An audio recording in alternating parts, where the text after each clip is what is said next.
Hey guys, Jen here. I hope everybody is well. Everybody that has followed the channel before I deleted all the content for the last few years knows that I get allergies and bronchitis around this time of year, every year, right around Valentine's Day. And so right now, I'm just trying to save my voice. But I do have a few video topics that I really need to upload for you guys. So if you're interested, please keep an eye on the channels because these will be uploaded today, tomorrow, within this weekend. I try to get things up as quickly as possible because things change so quickly and so often.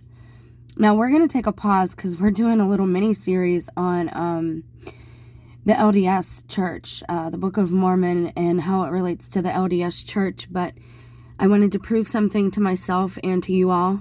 So we'll do it together. I already did this to save time because we don't do this live anymore. That's the only thing I really miss about the 1,000 subs. So if you see any of our old subs around, shoot them this way, just not the trolls. And I'll just be real pointed about the fact that I know a lot of smaller channels are made to mock those of us who are really trying here, those of us who have these smaller channels and who are having issues being stalked and what's the word I'm looking for, being harassed, and having our rights violated. But I prefer to look at it from more of a spiritual angle because I think that's where it will be addressed and fixed. I don't think our system is in the position to fix much of anything today. So I always go straight to the spiritual. So I know there's a lot of mockers out there and scoffers, and they say, oh, well, this video isn't about you, or, oh, this video, and most times it's not, okay? When I say, like, this video isn't about a certain person, I mean that. Christ was very literal when he told us, they know not what they do. People in these states where they are right now, a lot of people's minds are not their own, and they know not what they do. And so this is why I don't expose people, but I try to expose agendas and the dark spirits or entities that are underneath directing things. And it begins in the spirit, and you see its effects. The cause begins in the spirit, and you see its effects here in the physical, in politics and religion and science and all these things. So I want to show you, I've been researching into the LDS Church, into the Mormon Church, and Joseph Smith, because I find their doctrine fascinating, and I find the Book of Mormon to be very interesting. If there's truth to it, I find that time period, them believing that Christ showed himself and came to the Americas in the 1800s, is fascinating to me for a variety of reasons. One, because that's a time period we don't know a lot about. That's a time period when these mud flood pictures seem to pop up everywhere. That's a time period when, if you look on the surface of things were getting rocky and hard, and you have the Great Depression, and you had the Spanish flu and all these things happening. However, we know right now that it's not difficult to rewrite history. And so I find it very interesting that they believe Christ came to the Americas. What I find very interesting in that, though, is that nobody puts that together with the second coming. No one says, oh, this was the second coming. So for a variety of spiritual reasons, I'm on a quest to find God wherever that may be, whether it's in the Egyptian Book of the Dead, the Navajo Indians, their practices, wherever it is, Catholicism, Christianity, Orthodoxy. I'm looking under every rock, and that's me. You don't have to be on the same journey. But if you're here and this type of stuff interests you, then welcome. The one thing I don't like about the church, and I've said this in other videos, I will say it again and again ad nauseum. It is my theory, and I'm not alone in this. I know that the author of the Nephilim, the Final Judgment of the Nephilim, Ryan Peterson, I read some of that on the channel. I know he agrees with this theory. He and I are two people who share this theory that polygamy, though it was introduced in the Mormon Church, has been around a long time, and it is a direct doctrine of demons, and it comes from the fallen angels. And I'm going to show you a little what I believe is proof of that.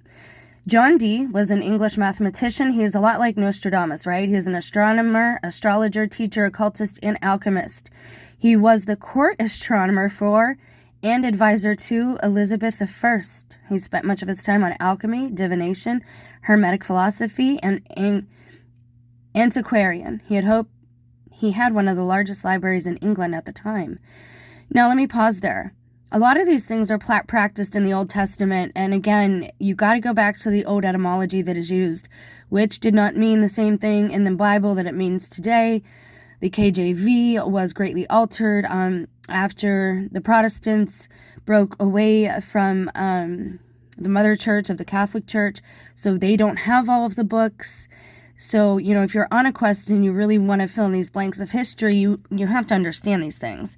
That divination, all of these things that we're told are wrong, they're all in the Old Testament. And even casting of lots is how they picked Judas's replacement, and that's a form of divination. So the things that we are told are not always how they are. We are told by feminists, too, that the Bible greatly subjugates women, and it can be used for that. Almost anything can be used as a weapon. You can use a fork as a weapon, too, but you can also use it as to give your body sustenance, right? So we have to be very mindful of this, and this is the balance. This is where that important balance that I speak of all the time comes in. Now, so he was the astronomer to the queen, right? Now, I didn't even have to punch in much, but his partner was Edward Kelly. Now, after they had gotten some fame, some notoriety, they were doing things right, and they started communicating with spirits. Now, their alphabet, the Enochian alphabet, and that's what it's called, after Enoch, looks a lot like the same one that, the guy, I always forget his name, the guy that, invented the House of Set and the House of Horus, not Anton LaVey. You know who I'm talking about. I'm sorry. I'm on some allergy medicine here, so I'm not at the top of my game. Anyways, you'll see these same types of things follow through, and that might have been okay, right? It might have been all right to a certain point. Even Solomon spoke with the angels, right? David, Daniel, everybody had some type of interaction. St. Pio had some type of interaction with angelic beings. But then, something strange always happens. These guys were told that they should probably swap wives, okay? Wife swapping and summoning angels, the supernatural John Dee. In 1587, so that's before the 1850s, when polygamy started in the Mormon church, which I'll show you in a minute, so you know that I am not just speaking out of, my pahootie. In 1587, Kelly told Dee that an angel had ordered both men to share everything in common, including Dee's much younger wife. So, we have the wife swapping here, and you get into it here, this whole article, that's all this is about, and I can link it so you can listen to it or read it at your leisure. Alchemy and wife swapping in Renaissance Bohemia. So it's not a new thing, but I do believe that it comes from the fallen angels. And that's my opinion. I'm allowed to have an opinion, still, I think.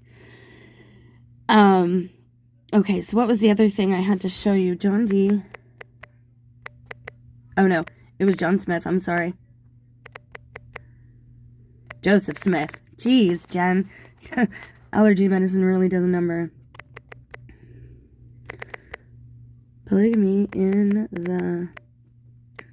Now, just because, again, I want to say this too, just because something is in the Bible does not mean it is good. There's a lot of things in the Bible that weren't good. They were cautionary tales, okay? So, polygamy came to the Mormon church right there in 1831, okay? So, they don't practice it now. Allegedly, the main branch of the church, there are sects that do. And I will say this. Someone referred me to Owen Benjamin in the beginning of my channel's journey, and I really liked what he had to say. But then he started making strange comments about polygamy and treating his wife in a certain type of way. and saying certain things. Now, I'm going to be talking about some very hard topics coming up. We have to remember, and we've forgotten this, church, anyone that's still with me as far as the spiritual walk with God goes, we have to remember that Satan is the accuser. He accuses those who are brethren of the church. The Catholic Church is being persecuted like no other right now. They're being accused of some pretty heinous things. There isn't a worse crime other than the harming of a child, an innocent. I'm not saying it never happens. I'm saying a big group of people have decided to put out these allegations to certain other people who love God. And I'm saying we can't always believe that. Yes, it is about keeping children safe. Yes, it is about truth as well, though. And we have to figure out what is the truth. Were these children hurt in that way? Or were they hurt mentally in the offices of psychologists and psychiatrists, with that, which I also have some experience with? Not because I regularly attended, visiting one, but because randomly throughout my life I sought them out, and I also have some experience with this accusation flying around. It flew around about a loved one of mine, that someone had been hurt. And that's their story to tell. So again, I won't get into names and all that type of thing. But again, you have to look at the fruits of the person who is making these accusations. Who are the ones doing the accusing? And I don't want to hear, oh, they're good people. Can they say Christ is Lord? Can they say that? Can they say Christ is Lord? Because there's a lot of deceptions going on, and you don't have to believe me, but you've seen how much I've fought for this channel just to keep videos coming. You've seen me delete 888 videos just to lose some trolls, just to lose their trail, right? Or the tails that I had. You don't have to believe me, but I do this at great cost to myself and the relationships in my life. And I get nothing from it other than I'm hoping to save someone else the misery and the pain that myself, but most importantly that my children have went through, because people like this have circled us our whole lives. And they wait around like vultures. And just because somebody makes an accusation that a child has been hurt doesn't mean that a child has been hurt the way that they're saying. They're hurting that child far worse by making them participate in a lie. And I know this happens, and you know it happens. Our biggest problem today is believing that because something is on the news, that means it's a true story. That because somebody says something, that means it's truth. We're still living behind these masks, and we're still, well, that's not very nice. Well, do you want me to be nice, or do you want me to tell you the truth? Because the truth isn't always nice. So my hypothesis is that polygamy is always a trait, a fallen angel trait. Anything that has sexual deviancy attached to it comes from the fallen angels. And that's my opinion. I'm allowed to have it.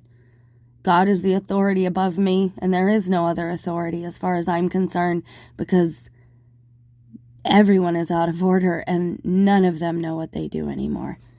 There will be more coming. I have more on what's going on in Ohio, because that's where I'm at.